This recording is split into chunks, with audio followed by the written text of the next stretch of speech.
That's the latest on that. I promised you something about Nancy Pelosi and an exorcism, as you know. So, The Mark Thompson Show. Well, let me share it with you now. Nancy Pelosi, after the savage attack on her husband,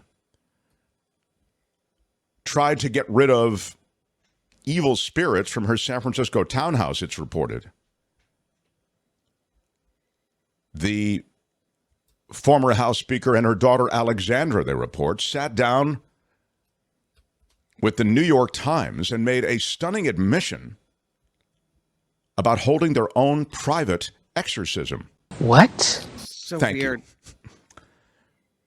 Alexandra and said Nancy sought the help of priests after Paul Pelosi was bludgeoned by a hammer-wielding assailant who broke into the couple's home.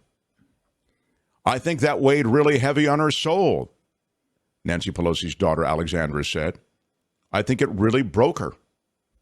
Over Thanksgiving, she had priests coming in, trying to have an exorcism of the house and having prayer services. It will take 3 to 4 months before Paul is really back to normal, she said. Of course, the dude who attacked that David DePape guy, arrested and charged with attempted murder, attempted kidnapping, burglary, all that stuff. DePape said that his real target was Nancy, even though he attacked Paul Pelosi because he viewed her as corrupt. She was in D.C. at the time. It's a weird thing about exorcisms, isn't it? I mean, as if they're not weird by themselves, but yes. Right. And so here's what I would say about exorcisms.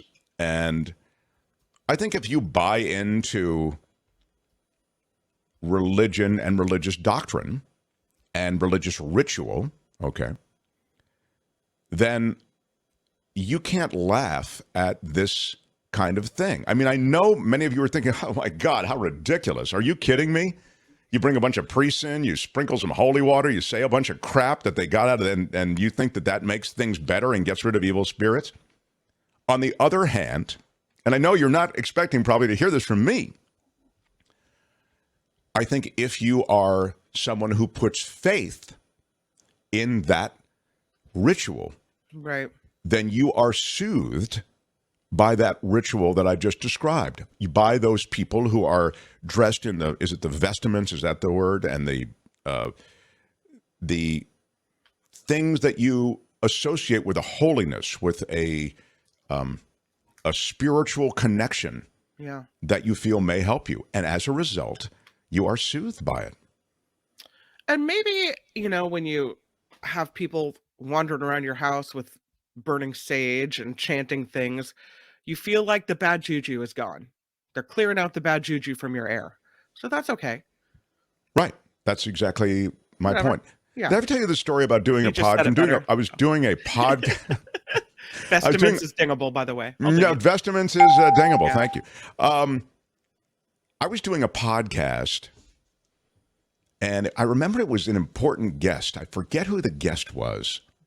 I used to do a podcast called The Edge with Mark Thompson. Hey, which one of you is Mark Thompson? I dry docked it when I started doing the KGO show because it was just too much to do.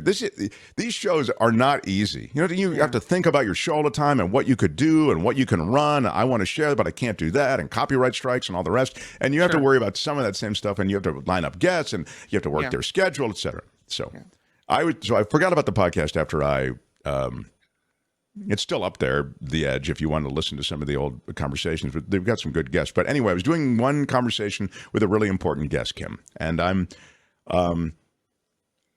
in the new house. Our old house burned. Mm-hmm. And all of a sudden, I smell fire. No. And I'm really sensitized to fire. Mm-hmm.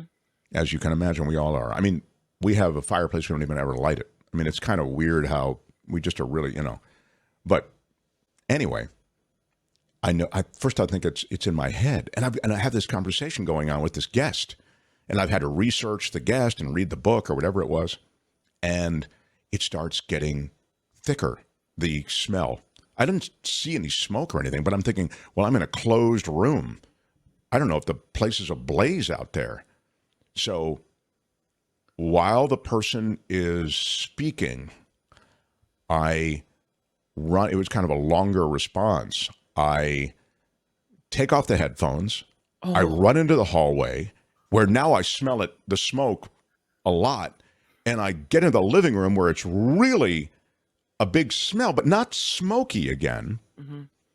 And there is Courtney sitting with this woman who I still don't know who she is. And they are burning sage for the new house to consecrate it or whatever. Yes. Sure. Give it a good vibe.